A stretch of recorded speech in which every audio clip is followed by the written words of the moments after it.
All right, let's just jump right in. We're going to talk about productivity today, but probably not in the way you're used to. See, the whole idea we're digging into is simple, but it's also a little unsettling. Your brain is actively lying to you about getting things done. Does this sound familiar? You're putting in the hours, you feel like you're grinding away all day long, but at the end of it, when you look back, you haven't actually moved the needle on anything that matters. You're just spinning your wheels.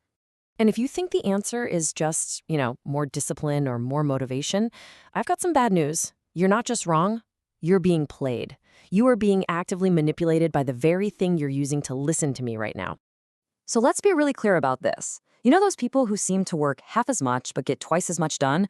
They're not superhuman. They haven't been blessed with some kind of magic talent. They've just figured out how to close a system gap in their thinking that honestly, most of us don't even know exists. Okay, so here is the fundamental conflict. You want to hit your goals, right? You want to build something, achieve something. Your brain, on the other hand, it couldn't care less about your ambitions. Its only goal is comfort. Its prime directive is to avoid anything that feels hard or uncertain or painful. And guess what falls into that category? Yep, most real, meaningful work. So how does your brain actually pull this off? Well, you can think of it as a kind of protection algorithm. This isn't you consciously deciding to put things off. No, this is a deep, primal, automatic program that whispers lies into your head. And the crazy part is, they sound exactly like your own rational thoughts, all designed to steer you away from discomfort. And these lies are so common. That little twitch to just check your phone real quick, that's the algorithm. That sudden, overwhelming need to organize your entire desk before you start, that's the algorithm. And the biggest one of all, the idea that you have to feel ready to begin, that is your brain's protection algorithm doing everything it can to keep you safe, comfortable, and totally unproductive. And all of this leads to a huge problem. The fake work trap.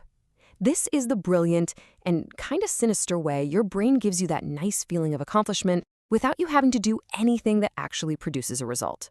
And this chart, man, this lays it out perfectly. On the left, you got fake work. Planning, researching, organizing. It feels productive. It feels safe and easy. And on the right, you have real work. The messy, uncertain, sometimes painful act of actually executing and creating something. It feels uncomfortable. Your brain's protection algorithm will always try to shove you into the comfort of that left column. So here's the biological cheat code your brain uses against you. It can't really tell the difference between just being busy and actually making progress. As long as you're in motion, clicking around, tidying up, reading another article, it gives you a little hit of dopamine. It rewards you for essentially going nowhere. And I want to be super clear about this. This is not a character flaw. If you get to the end of the day, you're exhausted, but you have nothing to show for it, you're not lazy. You have just been successfully tricked by your own internal wiring. All right, enough about the problem. How do we actually fix this? It's not about trying to find more willpower. It's about installing a brand new operating system. So let's get into the 5-step battle plan to fight back and win. Okay, here it is. Here are the 5 tactics we're going to use to basically reprogram our approach. Number 1. Kill fake work. 2. Force friction. 3. Set output targets. 4. Cut dopamine leaks. And 5. Train brutal awareness. Step 1 is an aggressive mindset shift. All that planning, all that learning, all that consuming content, it is useless unless it directly leads to a tangible result. Stop just gathering input and start executing. If it's not producing something real, it doesn't count, period. Second, you have to do the exact opposite of what your brain is telling you to do. Your brain wants to run from discomfort, so you have to run directly toward it. That feeling of resistance, that little voice screaming, "Let's do something else," that's your signal. That's the sign that you're right on the edge of making real progress. You have to lean into it. Step 3 is all about how you measure success. Stop setting goals based on time. Your brain can fake its way through time. It can't fake results.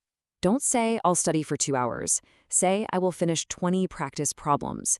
Don't say, "I'll work on the deck." Say, "I will write 500 words for the deck." Measure output, not effort.